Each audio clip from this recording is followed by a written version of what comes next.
Hey guys, and I have really been enjoying the new update for New Horizons. The Switch 2 edition looks pretty good, and the price is not bad at all. And the 3.0.0 update is free and accessible on the Switch 1, and it has so much content to offer, and is actually getting me back into the game. One new mode that I've really been enjoying is called Slumber Islands. This basically allows you to create up to 3 sandbox islands where you can basically do whatever you want. There aren't many limitations, and you're free to terraform and place objects as much as you want. It's basically like the Animal Crossing equivalent to Minecraft Creative Mode or God Mode from SimCity 4, if anyone remembers that. This also allows you to terraform with friends, so it's definitely a great feature for people who want to create things together or just have more fun with friends in Animal Crossing in general. However, there is one big issue with this feature, and that is the fact that it requires internet access and a Nintendo Switch Online subscription. The Nintendo Switch Online requirement means that you have to pay at least $20 per year to access this mode. I know not many people are going to get Switch Online specifically for Slumber Islands, but considering how many copies New Horizons sold, I can imagine some casual players who don't have NSO could see this as a paywall of sorts. I know the term paywall is a strong word, and I understand that it's something Nintendo fans don't particularly like their games of being accused of having, but I feel like it's fair to call it that in this case, because this is a feature that should be accessible for free. A creative sandbox mode is a basic feature that so many other games have by default. And this is a game where you already have multiple DLC releases, Happy Home Paradise, and the Switch 2 edition. Admittedly, the latter is fairly priced, but it still doesn't help. And despite the fact that Animal Crossing is a very social game, there are still a lot of people who play it for the simulation and design aspect exclusively, and may not be interested in paying for an online service. And I'm also aware that this is a problem that I'm likely never gonna run into, because I have NSO and use it for many different reasons.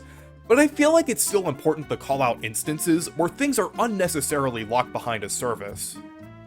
And the online requirement in general doesn't even make any sense, even if it wasn't tied to NSO. You should be able to play this mode in single player without an internet connection. It's not like other multiplayer games where all of the game's content requires it to be played with others. Even then, there are a lot of multiplayer-centric games, especially Nintendo's own games, that allow you to play offline, like City Trial and Kirby Air Riders for instance. My only guess for why this could be a thing is that Slumber Islands could be tied to a server. I think that's why players can pop up almost instantly when playing in multiplayer on these islands, and if that's the case, I feel like that's unfortunate because it severely limits the accessibility and longevity of this mode. The fact that you need to connect to the internet to even access this content if these are available on servers is also incredibly concerning. That basically means that all of your Slumber Islands that you have created will be completely deleted once Nintendo servers inevitably go down. It may not be anytime soon, but it's still inevitable. We've seen Nintendo shut down its services before, along with many gaming companies shutting down live service games.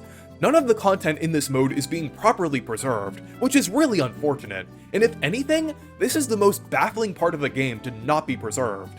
I can understand how things like custom designs posted online will eventually become inaccessible, but entire sandbox islands? Things that people can spend hundreds of hours designing or creating things in.